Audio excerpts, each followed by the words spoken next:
Hello. Welcome to another conversation about books sponsored by the wonderful bookstore at Regent College in Vancouver. Today we're talking about a new book by Laura M. Fabrycky called Keys to Bonhoeffer's House, Exploring the World and Wisdom of Dietrich Bonhoeffer. And it's great to discuss it with the author. Welcome, Laura Fabrycky. Thank you so much. It's great to be with you. If you've got a question for Laura, you can send it to the address on the screen, questions@regentcollege.edu, and we'll try and deal with that as we go along. Laura is a writer and a poet, and she comes from the United States. She's currently based in Europe and pursuing a PhD at the Evangelical Faculty of Theology in Leuven in Belgium. Her book, Keys to Bonhoeffer's House, is a deeply personal reflection on the life and legacy of the German pastor and theologian Dietrich Bonhoeffer, based on the years that she spent as a volunteer guide at the house in Berlin that was the last place he called home before his imprisonment and eventual execution by the Nazis in 1945. Laura's reflections are all the more rich and interesting for being set against the backdrop of the political upheaval and polarization in her own country in the run-up to and aftermath of the 2016 US presidential election. Laura, how did you come to be a guide at the Bonhoeffer House? Did you go to Berlin to seek out the footsteps, as it were, of Bonhoeffer? I did not at all. In fact, our family moved to Berlin for my husband's work. My husband's a US Foreign Service officer, a US diplomat. And we've lived in parts of the Middle East, and Berlin happened to be our next assignment that we were moving there in the summer of 2016. And it just so happened, as we were kind of getting to know the city, we were first put into temporary housing downtown, close to the Charité Hospital, where Dietrich's father had been a professor and a very prominent psychiatrist in Berlin intellectual circles. And of course, we knew of Bonhoeffer, but I started discovering that his life was very easy to stumble upon as we lived in Berlin. And then when we were put into our permanent residence at last, I learned that the Bonhoeffer House was just a very short drive from ours. And I went frequently. I first went in that fall. Hang on a minute. Let me. Sure. Before you take us into the house. Yeah. You met somebody who's the niece of one of Bonhoeffer's, the most significant people in his life, actually, and she just happened to be having tea in your house. I mean, that's pretty amazing. It really was. I mean, that's what was funny to me was I kept feeling like his life kept kind of entering my own, obviously on the fringes, but yeah, I was getting to know another mom. Our children were playing, and her daughter had come over to play with my daughter, and I mentioned my interest in Bonhoeffer's life, and she spotted a book about him on my shelf, and she said very modestly that she was actually Eberhard Bethge's niece, and it blew my mind. And I think that that's what was so interesting about living there was that, I really discovered he was a real person, and real families can point to knowing him. And he wasn't just an actor in a drama that I was interested in. Yeah, it's amazing that is when that happens, isn't it? And suddenly you realize that these are real people who lived not so long ago. I mean, Bethge himself only died in 2000, didn't he? That's right, exactly. Yes. So to see all these places that kind of exist in the imagination, almost the theological imagination, must have been interesting. It really was. It really was. I mean, what was your knowledge of Bonhoeffer before you went to, before you started this work, before you decided you needed to find out more about? I mean, had you had much kind of teaching about him in your own theological formation? Honestly, no, I had a very thin knowledge of his life. I knew about him from some of his devotional works. I definitely did not encounter those until I was an undergraduate at Regent College outside of Chicago. That's really when I started learning about him more. But I understood him more devotionally. I knew that he lived during the Nazi era, but I didn't really know very much about his life. And of course, there's been a lot more interest in his life from certainly from a very popular biography that has been read and appreciated by many people. So, and I read that biography before our family moved to Berlin, and then I started reading others as well. But it really was coming to the house, visiting the house. I found great encouragement in thinking about the fact that Bonhoeffer had to navigate very difficult waters, and that those waters were truly difficult civically and politically. And I scheduled a visit to this house for our family, and it just so happened to coincide on the Saturday after the U.S. presidential election, and it was an incredibly encouraging time, and his real humanity really stuck out to me, as well as his family, realizing that he wasn't just a singular hero, and that was also very encouraging. So in a way, all of these political events back home were kind of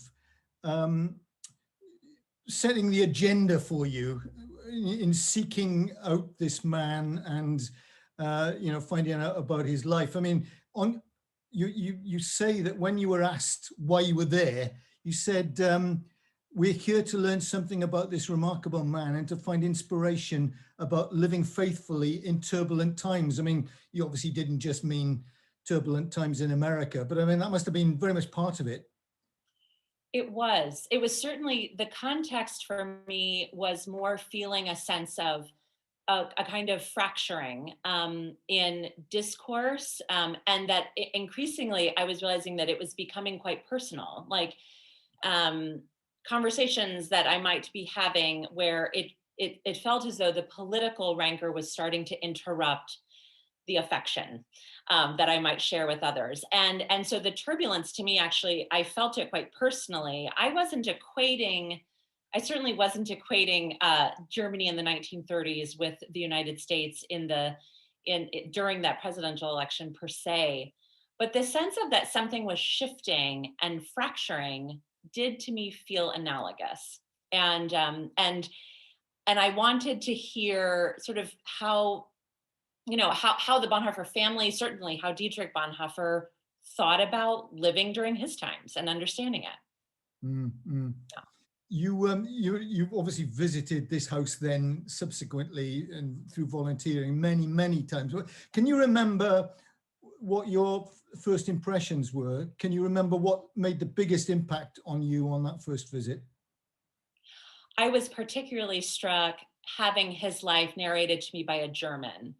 And I talk about this some in my book, that I think probably my biggest inheritance in understanding Bonhoeffer's life was that I had understood him as an American. I had thought of him as sort of a good guy against the bad guys, and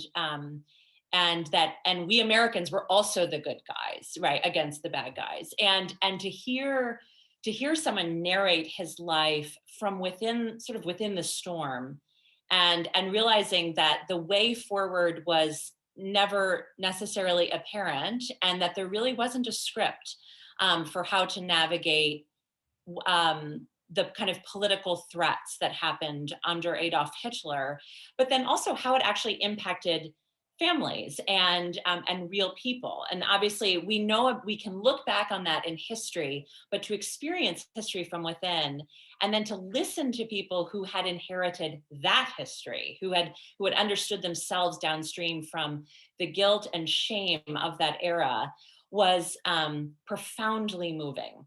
And I saw certainly in this German guide, and then obviously in subsequent conversations with other Germans, a muscle that I wanted both in myself and also to encourage my fellow Americans to learn that muscle, to learn the muscle of interrogation, self-interrogation, perhaps reconsidering our history some, giving humanity even to the bad guys, and understanding that we might not have fared any better in those same circumstances, that each person in this story was human. Mm. And so for me, that was the most profound thing. And of course, I went back many times and I brought visitors. And as I mentioned, one of the guides was, she said, oh, I've heard that, you keep coming and you should be a guide. And I said, oh, could I be? Is that possible? And so I asked is basically the answer. I asked, and they welcomed me. And that kind of hospitality Mm. is rare and wonderful, and I'm quite indebted. Yeah. I imagine it could have been quite intimidating on their patch, as it were, because you have a bit of German, but not that much. So I mean, you're also disadvantaged from the point of view not being able to kind of read the original text, I suppose. Was that something that you got over? Did you kind of manage Yeah. to navigate that one? Yes, I got over it. I'm sure it's quite annoying. Because we've lived in Arabic speaking parts of the world, and then here we are in Germany, and now I'm currently living in a Dutch, Flemish, French speaking area. I usually speak like a toddler in a lot of these places, and I'm quite happy to be. It's always humbling to be in a place where you don't have language capacity. I was I was given, they assured me there are plenty of English speaking tour groups that would come through, and so that I would be able to help fill in the gaps if someone wasn't able to do that. All of the volunteers there were able to function in multiple languages, certainly in German and in English. So it was I often warned people I won't be able to do much in German for you, but yeah, it was great. Did you get much sense of why the other volunteers were there? I mean, why were they doing what they were doing? Were they Bonhoeffer scholars or particular kind of fans of, what was that all Yeah, about? that's right. No, it's an interesting mix of people.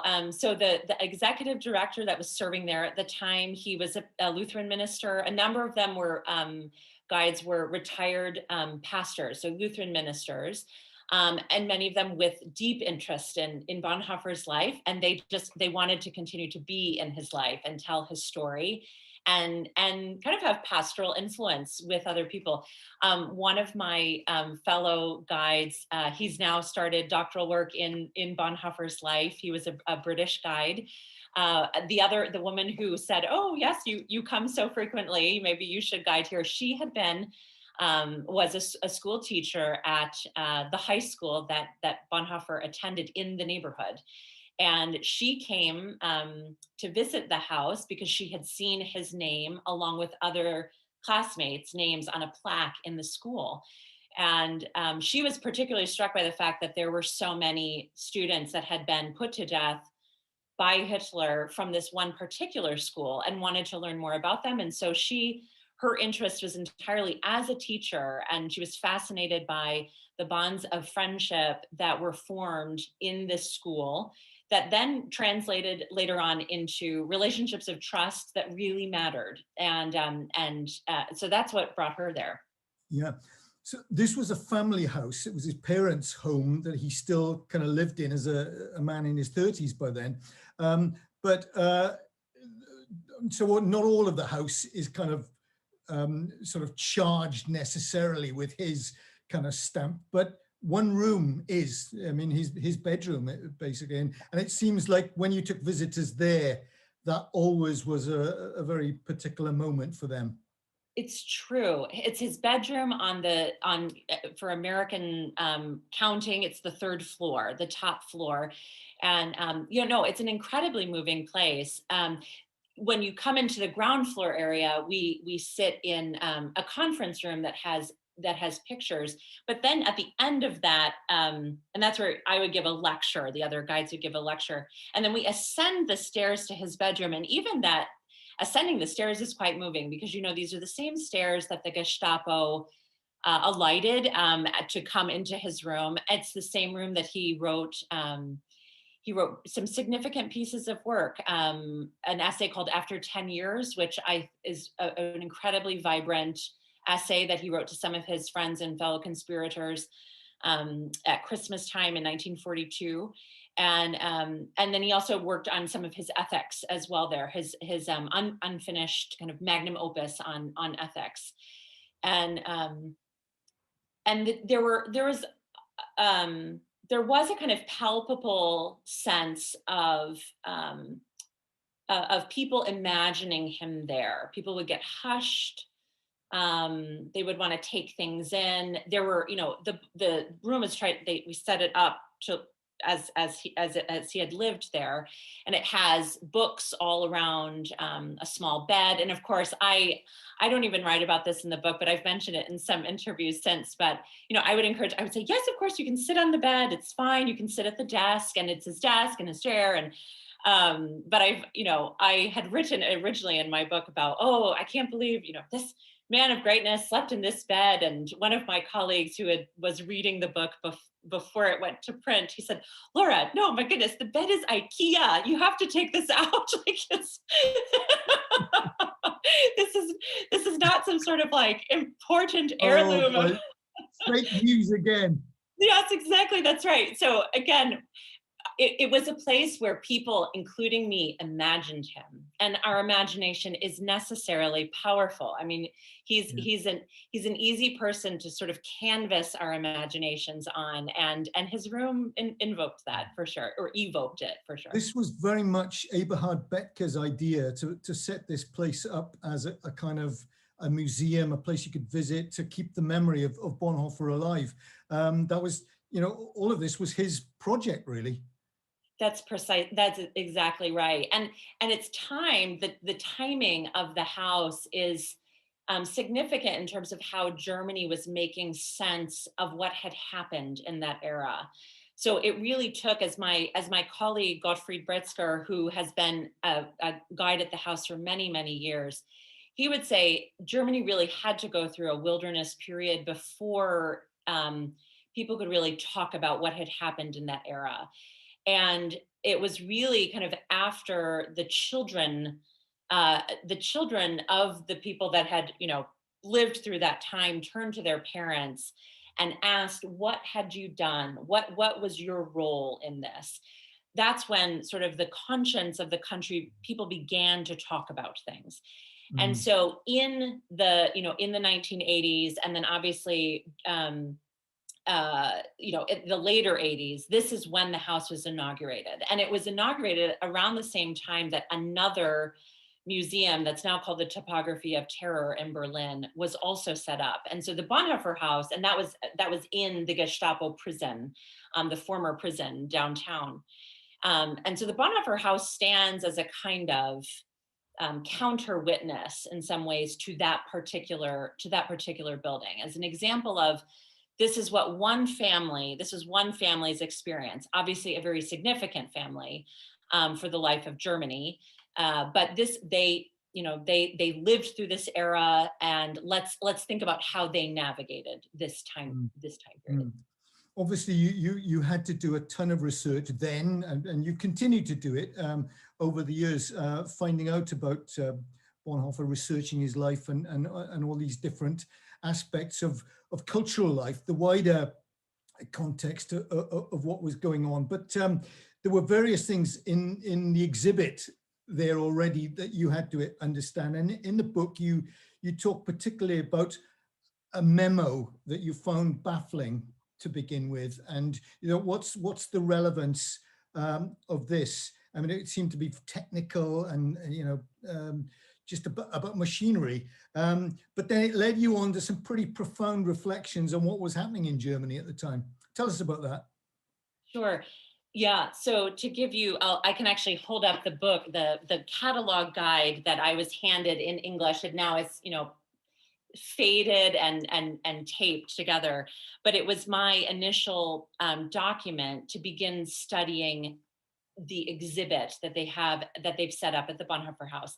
So in this conference room on the ground floor, there are 9 panels, and mostly stocked with original photography from the Bonhoeffer family.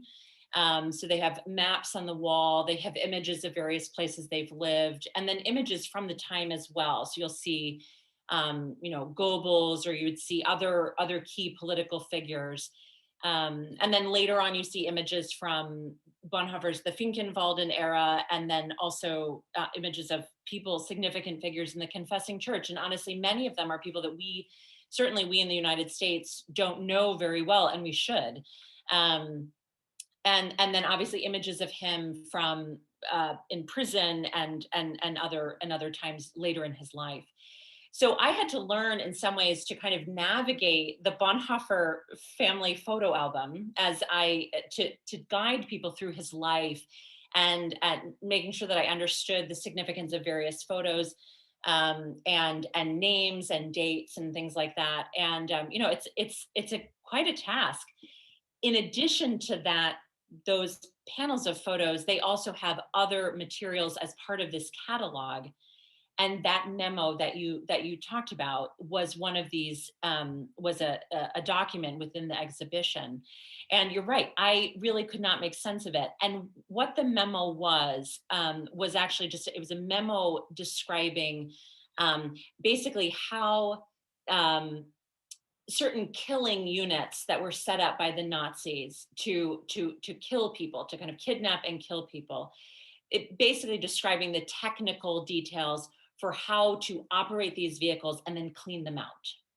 And the reason that I refer to this memo was because I think it discloses the way that language itself suffered during the Nazi era, and the kind of cavalier abuse that was involved in making this whole apparatus work.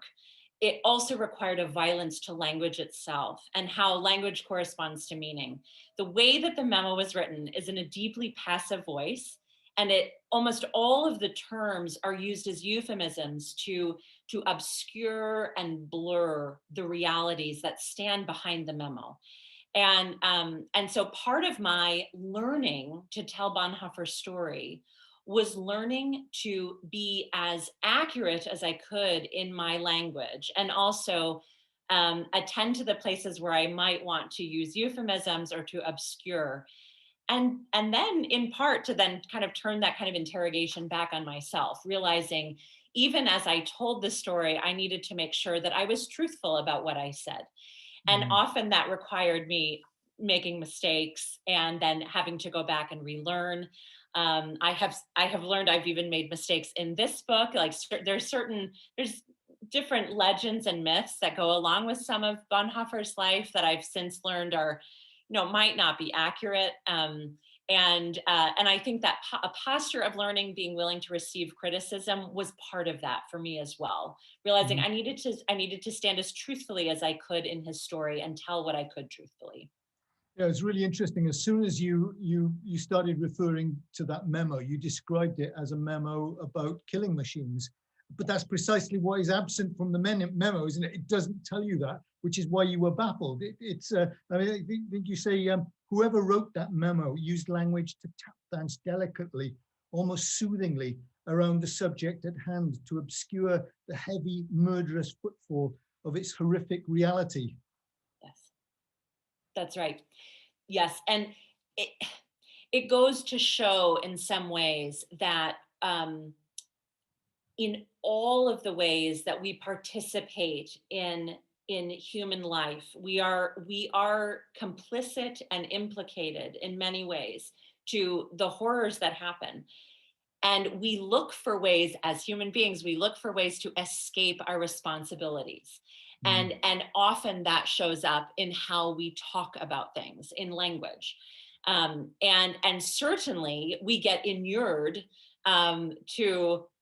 we become inured to the ways that language can help us to think in ways that assist us in that kind of self-deception. And I refer in that particular chapter as well to a really interesting figure from that era, named Victor Klemperer. He was a philologist at the University of Dresden, but because of his Jewish background, he was dismissed from that university. And during the Nazi era, he kept a meticulous log of, he didn't want to, but he kept a log of what happened to language during the Nazi era. And then he distills from those diaries, he distills into different books that he then published about about language under the Third Reich, and I was really captivated by his insights. I think they're spiritually quite searing. And I think for those of us who follow Jesus, who follow the word of God, a word spoken clearly, and a word spoken in a person, it behooves us to pay attention to the right use of language, and to using language in ways that is truthful and brings good news and healing. You use that memo, that whole discussion to show up the kind of the culture in which Bonhoeffer was moving and having to witness, having to live, minister. It was a time when, for a lot of people, evil becomes normalized. And you talk about using that phrase by Hannah Arendt about the banality of evil, how it's possible to kind of kid ourselves what's really happening, or even what we're doing ourselves. That's right. Yeah, and Arendt's point, thank you for raising that. Arendt's point is that, and I think we, particularly those of us who are on the Allied side of that war, it's easy for us to kind of see the Nazis as monsters, as these, we like to paint them as cartoonish. And in some ways, obviously by the end, I think Hitler did become a kind of cartoon of himself. But for many people, what was compelling about the Nazi era, what formed them, they were not the big rallies. It wasn't the kind of showy, ostentatious formation that we might look at and go, wow, that's just horrific. I can't believe people went along with that. It was the day-to-day becoming accustomed to language, becoming accustomed to terms, and becoming accustomed to just very sort of sublime forms of evil, the kind of the drip of dehumanization that then really did start to eat at the fabric of that nation. You explore, I mean, they were brilliant propagandists, obviously, and you explore some of that in a way that I've got to say kind of rings for many things that we've witnessed in the contemporary world. But the Nazis, you say, deployed certain storytelling techniques that were copied from American cinema and thrillers. The Nazis mimicked these cinematic techniques in a deliberate effort to generate a kind of daily suspense. It becomes a kind of soap opera, a way to keep people tuned in, but also off kilter, increasingly dependent on the central figure of the Führer to shape reality. Yes. So the Führer being a figure that the concept itself actually predates Hitler. It's a concept that he then inhabited and kind of made his own. And obviously he stands as the epitome of what the Führer means. The kind of the Nazi era being something that might be entertaining. I mean, we can certainly understand that as Americans. There's a kind of circus that we're accustomed to. That I do think speaks of a kind of dis-ease, and ill health. The fact that we are so fascinated and I think expect it. In some ways, we kind of need a kind of circus about our political life and our civic life. And obviously, I don't think that serves the common good at all. I think it really does prevent us from encountering people as human beings. And I think the Bonhoeffer family, I mentioned in the book how significant Dietrich's parents were in shaping him. And one of the disciplines I think that they really instilled in him, particularly his father, was a very careful attention to the use of language. And also being very suspicious of the kind of propaganda circus. And of course I saw that. I mean, I think we as an American, I am certainly familiar with that, the circus mentality. It's not a new idea. But I do think it has become something that we really must actually turn off. We need to turn away from it and encounter one another again. Just a reminder, folks, that if you're watching this live, you can email a question to Laura at questions@regent-college.edu. So despite, maybe perhaps because of your admiration for Bonhoeffer, you're very aware of the temptation to idolatry. You say you didn't want to foster a cult of personality. Was that shared by everyone else at the Bonhoeffer House, do you think? Very much so. And I definitely learned, I saw how in the way that the Germans narrated his life, I saw obviously a deep respect for him, even a sense of pride. I think, obviously Bonhoeffer stands today among Germans as someone who they respect, and you'll see his poetry on greeting cards in the five and dime stores, down the street. He's a well-known figure, and he's someone who I think really does depict a kind of what's best about Germany in some ways. But yes, paying attention to figures that become overly charismatic, for instance. Germans they're leery of that, and rightly so. In an essay that I wrote that obviously wasn't part of this book, but at a dinner party that we had here in Brussels, we had actually posed a question. This was obviously before the coronavirus, but we had posed a question to our guests, tell us about a hero of yours. And we had some Germans sitting at the table, in addition to some other folks from different countries. And the Germans answered it in a very careful way. They said, actually, I was raised to be very careful of identifying heroes. I would be more comfortable with identifying virtues that I admire rather than a particular hero. This is a stamp. I don't think you go through the era of the Holocaust and not come out with necessary changes on the other side. And I admire it very much in German society that they're more careful about that. He was a very complex figure, wasn't he? And certainly he had to make major compromises in his own principles, let alone kind of the law, in order to take part in the plot against Hitler and all of that. And you're very aware of that. You're very aware of the kind of the complexity of this plot that he was involved with.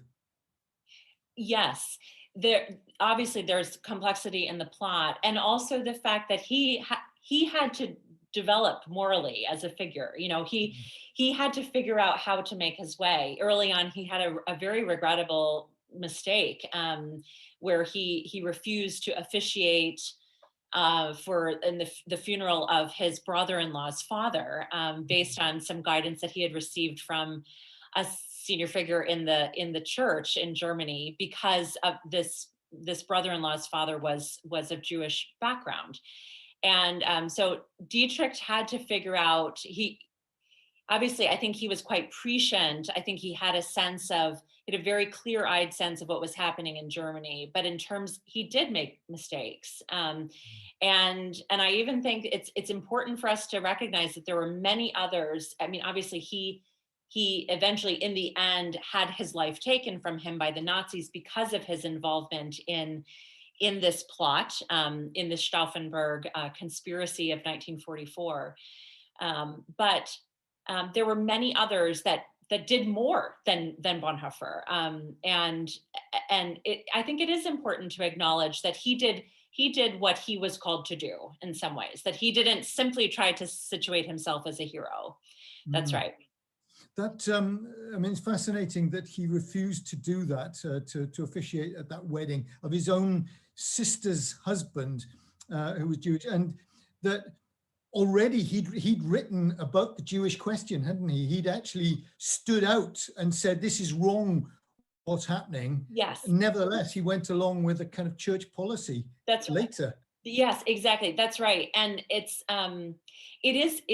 complicated, because I think in any respect you might be able to see what, here's the right answer, but then how that actually is lived out is quite difficult. As we Christians know, we are not saved by our works. We sometimes figure out what we actually believe by what we do, and then we confess.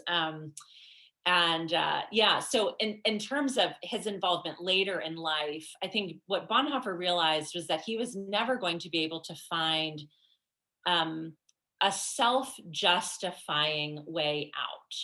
He would not be able to find a way out that would not involve um, sinning in some way. And he realized that, um, and I think it's important to acknowledge the kind of pain and reluctance, the kind of this was not someone who was rushing in to make a big splash and to take down a person.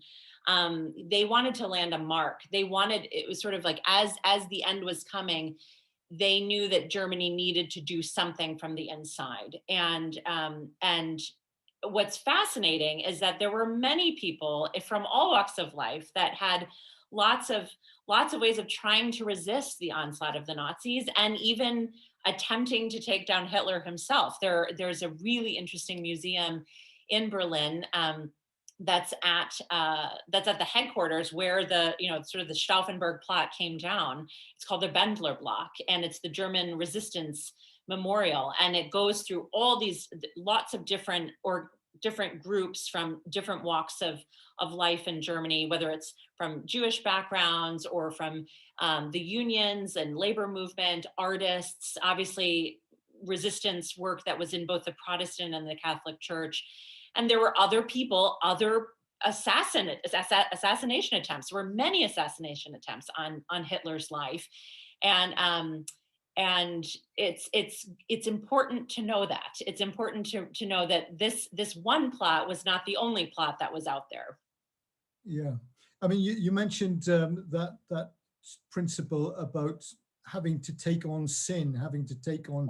I mean, in a sense, that's a very Lutheran principle. I mean, here's a Lutheran pastor who kind of accepts that, and it is very much in line with the Lutheran always just, always a sinner, isn't it? But there's a clash. I mean, that principle of then thinking, well, what do I do faced with Hitler, and even being prepared to assassinate the leader was clashing with another strong Lutheran principle about honoring the prince, honoring the leader who's in charge, and to go against that is really something tremendously dangerous. So he's really wrestling with his Lutheran theology and his Christian faith, isn't he?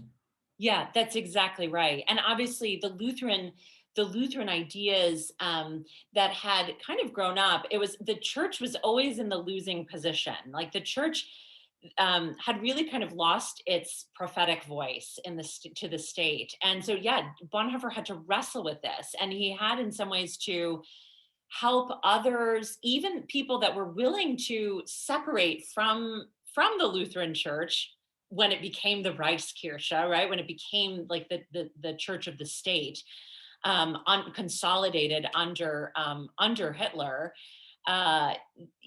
People were willing in some ways to separate from that church, but not necessarily step into open resistance politically. And it was something that Bonhoeffer himself had to wrestle with and think through. And then obviously in the end, he decided to do so.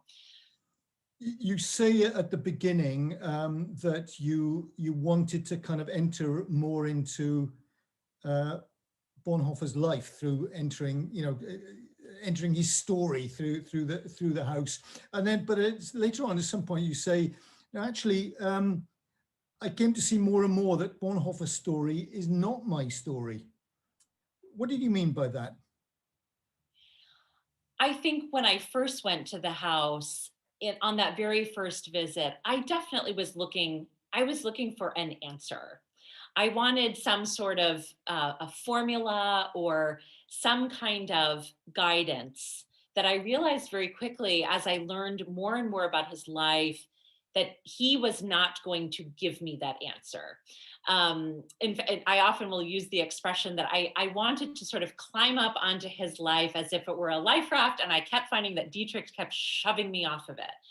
And I think there is a hermeneutic. I think there's a way that Bonhoeffer can be used, and I think even abused, by holding him up as exemplifying the cruciform ethical formula for how it is how we are supposed to live life. And I think that Bonhoeffer did live a very cruciform life. I think he lived in his context in light of the call of Christ, in his area of responsibility. But to hold him up as his life having a kind of principle for us, I think can be abused. I've talked about it elsewhere, that I think what's tricky about using Bonhoeffer's life is that if you are the figure of Bonhoeffer in that interpretation, whoever you identify as an enemy is Hitler, and that is a risky way of kind of seeing the world. It's a risky template. What Bonhoeffer showed me was that God's heart is for this world, and we must actually engage in our actual lives in this world. I actually learned from him that we can in fact all be agents like Bonhoeffer to some degree, but it will probably require of us a level of responsibility that we would prefer to avoid. I definitely would prefer to avoid the responsibilities of my life. And I don't typically think of what might be happening right outside my doors as something that I'm actually implicated in or that I'm responsible for. And I think thinking more locally, and looking at places where we actually may have some influence and responsibility. This is the principle that I think we can safely take from Bonhoeffer's life. Yeah, you use a word, acedia, Yeah. which is the sin of sobriety. You can tell us more about what it means. You find Bonhoeffer having things to say about this, because I mean he's an incredibly energetic person. He's dynamic in his relationships and all sorts of things.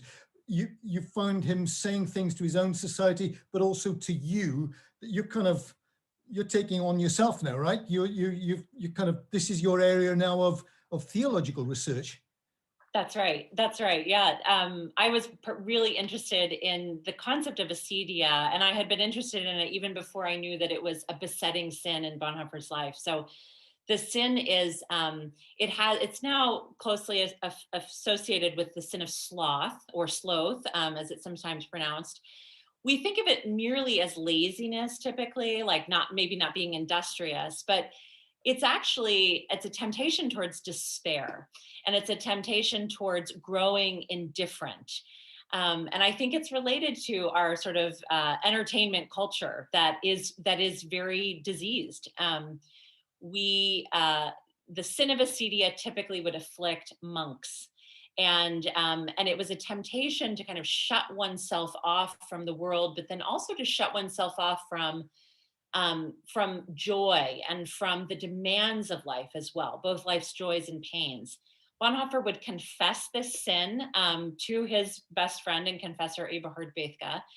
And he's a particularly kind of classic case of an ascetic soul, because he was obviously an incredibly gifted person, quite privileged, just a very able thinker, and very prone to a kind of self-righteousness, because he was just a brilliant guy. And I think he discovered in particular that the Psalms, and particularly his engagement with the scriptures, obviously Bonhoeffer was a person who loved and engaged with the scriptures, and he discovered that feeding on the word of God through the scriptures was a powerful way to keep one's heart soft, both to God and to the world. I am particularly interested in that sin. I am studying that sin right now in my doctoral work at ETF Leuven, and trying to reckon with how a sin like this affects communities. And I do think it's related to sins that I think are in some ways ambient in the United States. One of the people that you quote describes acedia as the inability to rouse yourself to give a damn. And is that politics in our countries? Yes, it is. It is. And so this is a quote from Kathleen Norris, and who is a poet as well, and someone who she would say that she is a longtime She has wrestled for a long time with that sin. And she also would say that the Psalms, praying the Psalms, is a very powerful way to avoid escaping the ways that we try to escape life. It helps us to get in touch with the pain of living, which also helps us to cry out to God, to offer him our heart and to offer him our heart for the world. And of course, Bonhoeffer also wrote on the Psalms. It was one of the last things that he actually published. He has a very small book on the Psalms that I commend. It's very rich reading. And we discover in that book, Bonhoeffer reminds us that the Psalms were, in some ways, these were the words that, even when Jesus, in his last utterances, these are the words that were on Christ's tongue, when likely he had gotten wordless, right? Like that he would not have been able to even utter more. The Psalms help us to pray when we have run out of words. And Bonhoeffer commends feeding on the Psalms and feeding on those words as a kind of spiritual dynamite. And it's something that I have in the year since my book has come out. I think one of the most satisfying effects that I have witnessed is people engaging with me saying, I'm reading the Bible more regularly. I'm using some of the techniques that Bonhoeffer used to engage with the scriptures, to pray the Psalms. And I think if my book actually has had that effect in people's lives, then that's fantastic. This is that's what So I hope. This is one of the keys that you're obviously given the keys to the Bonhoeffer House as a volunteer guide, but these are one of the keys that you discovered to understanding Bonhoeffer, and the key to a kind of way of living that you discovered in him. That's right. It's the way that I phrase that key in particular related to scripture is that Bonhoeffer held on to the truth. And when he was tempted to despair, he found that the truth held on to him. And I think that does in fact mirror the kind of engagement that happens that we do with God. And when we allow the scriptures to sort of read us, we discover that we're not the ones just, clutching white knuckled onto the word of God. We discover that the word is holding on to us. That the Lord actually is with us and is mighty to save. And that even when we are tempted to despair and to lose sight of the hope that is available to us in Jesus Christ, we discover that he is already there, and can find our imagination sparked to continue. Now, you're a diplomat's wife, and you're very diplomatic in this book, because I know you're very aware of the fact that Bonhoeffer still is being kind of appropriated, owned by different political factions, religious factions in the United States. One very well-known evangelical biographer, Eric Metaxas, even seemed to suggest at one point that Bonhoeffer would have supported Trump in the 2016 election and since, and that caused a huge stir in the theological world, a storm, leading another commentator to talk about the battle for Bonhoeffer. Now, you must have been drawn into this at some point. You don't have to be indiscreet with us. Well, you can be if you want to. But what do you make of this? I mean, this is a pretty divisive thing that's going on at the moment, and it's about the very place, the very person that you've kind of devoted all this time and certainly this book to. Yes, you're right. I don't want to be indiscreet. One of the ways that I navigated this, because I think people at times when they would come to the house, they obviously would want to wrestle with what was happening at the time in the United States. And I think people are still trying to wrestle with how do we understand what has happened in the United States in these last years. I do think we don't need Bonhoeffer to suss out for us that things have gone wrong. And certainly that in our whether it's in our churches or our communities, I think we can actually say, are there fruits of the Spirit present here? Are we actually finding communities where people are loving one another, listening to one another? I do think I address this quite directly, that I think what Bonhoeffer does show us is that we need far more creativity, and it's not a creativity that's going to come necessarily from Dietrich Bonhoeffer, but I think he gives us some examples of how he was creative in his life.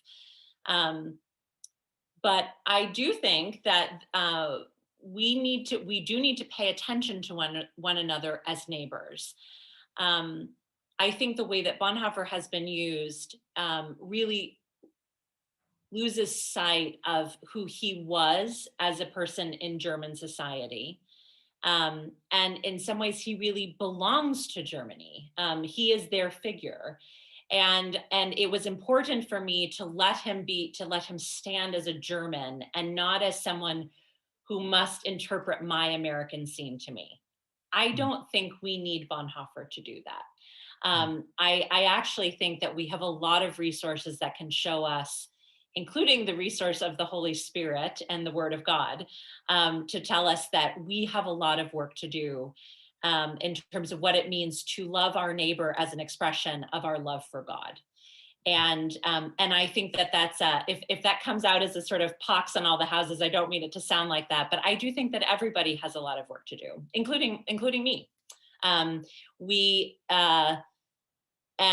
we need to pay attention to who we're paying attention to spiritually as well. Where do we expect our salvation to come from?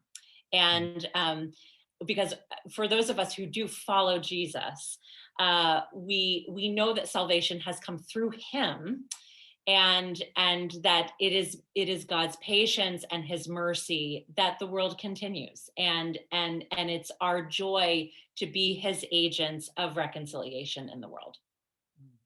One of the bones of contention that has been for a long time about Bonhoeffer is the relevance of his later writings, the prison writings, in the letters and papers from prison, which were really the first thing to be known about in the English-speaking world, and the relevance of that, and how typical that is of the rest of his theological thought. Personally, I find the letters and papers from prison brilliant and exciting, even when he's pushing the boundaries, talking about religionless Christianity and a world come of age and all of that kind of stuff. But what do you do with that? How do you see that part of his thinking in relation to the rest? Yeah, it's interesting stuff. I mean, obviously, Bonhoeffer. I know there's a figure, Tom Greggs, who is a professor at the University of Aberdeen, which is a huge center for Bonhoeffer scholarship. He would say what's weird, it's not weird, but because Bonhoeffer was put to death, at the age of 39, we're still seeing someone who's sort of in his middle career, and we kind of take it as if it were his end. And he's, even in prison, he's still kind of experimenting with and thinking through what it means to be a Christian when really all of the trappings of what may have been Christendom had fully flowered into just a rank secularism. And what Bonhoeffer finds, I think, in that kind of rank secularism that I think we in the United States have often kind of maligned about Europe is, and how secular Europe has become, is that Jesus Christ is quite present there still. That all the trappings of religion are in fact often the very thing that gets in the way of what it means to be a person of faith and to be a person in Jesus Christ for this world. So, I mean, obviously, I think that those expressions are, yes, brilliant and nourishing even. I think there's great hope for the church, because the church does not ground itself in itself. It is the witness of God in this world, and it is nourished by Jesus Christ. And anytime Christians try to secure their identity for themselves or to secure their culture for themselves, we will get lost. We don't secure ourselves. That's not how we have in fact confessed that we are not our own salvation. And I do think that that is endemic to some of our political controversy. It's a deep lack of formation. It exposes a real shallow discipleship, that we think that we can secure ourselves and that we could somehow achieve for our nations a kind of salvation that we simply can't. I don't get that much into that in the book, but that's what I think. One of my favorite chapters in the book is where you talk about Bonhoeffer's ability to cross boundaries and experiencing crossing boundaries. This is the key that you took from him. And you know, he was obviously somebody who was willing to learn from others and to cross denominational boundaries, social boundaries, but also international ones. And he spends time in London, in Barcelona, in Spain, but also in New York. And it's a really interesting. That's a really interesting part of his life, isn't he? Isn't it? Tell us why you find that so kind of illuminating. Yeah, it's a fascinating chapter in his life. When he gets in his first trip to New York, he's going as a fellow to Union Theological Seminary, and he's not particularly captivated. I mean, he does a lot of really interesting learning at Union. Obviously, he engages with Reinhold Niebuhr and others at Union. But what really captures his attention is his time in Haarlem. A fellow student introduced him to an African-American church, the Abyssinian Baptist Church in Haarlem. And Bonhoeffer is really taken with the life of the church in Haarlem there, and particularly fascinated as well by the kind of theological resources that are a part of that church, that are expressed socially. It's clear that this is a church that is that knows that part of its expression of the gospel is in caring for its members and for caring for its neighborhood. And Bonhoeffer, of course, is seeing this. And he's also comparing, in some ways, sort of America's own narration of itself as being a land of the free for all. And he's realizing, no, actually, that's not true at all. He sees the clear racial divisions between whites and blacks in the United States, and comes to realize he actually takes a road trip with some of his friends later on. They take a road trip, and he really sees segregation, and he sees Jim Crow in its nastiness and in its violence. And he really is quite instructed by his time there, and then returns obviously to Berlin, and tells, it was actually a lot of these African-American spirituals and some of the things that he learned in Haarlem, he tells people as part in the resistance, and also translates that in his ministry to a group of boys in a confirmation class in a lower class area of Berlin at the time, and helps them in some ways. He acts as a kind of diplomat as well, a kind of bridge between those two worlds. And I think in some ways he offered these boys a dignity that they would not have experienced otherwise, and really tends to them in ways that I think mirror what he saw in Haarlem at this Abyssinian church. He ensured that they got confirmation suits. He took them on a retreat to a family mountain house. He gave to them in many ways, and bestowed to them the kind of social expression of the gospel that he saw witnessed in Haarlem. Mm. So this is obviously a book about Bonhoeffer, but it's also about a period of your life now gone. You've moved away from Berlin. What are you going to remember most from this time of being a volunteer guide at the Bonhoeffer Haus? I will always cherish these memories. I'm really glad I wrote this book because it helps me to remember them. It's odd, just even in the 2 years since we've moved away, it's funny how you start to you lose some of the sensations of it. It was such a stimulating experience.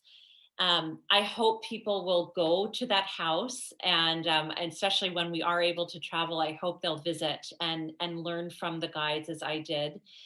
And I what I hope is that, in the same respect that I would hope for this for any person that visits the house, I hope that I will find the challenge of Bonhoeffer's life to my own, and that I will risk more than I'm probably comfortable with. I hope that I will do that.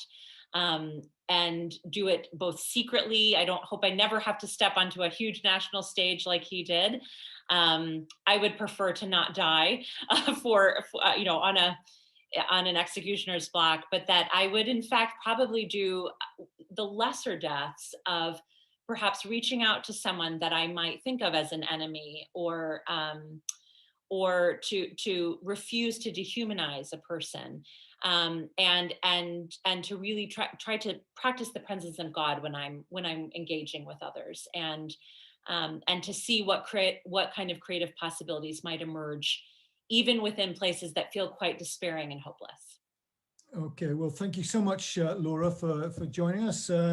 Laura's book here is again Keys to Bonhoeffer's House, Haus, and exploring the world and wisdom of Dietrich Bonhoeffer, published last year, was it?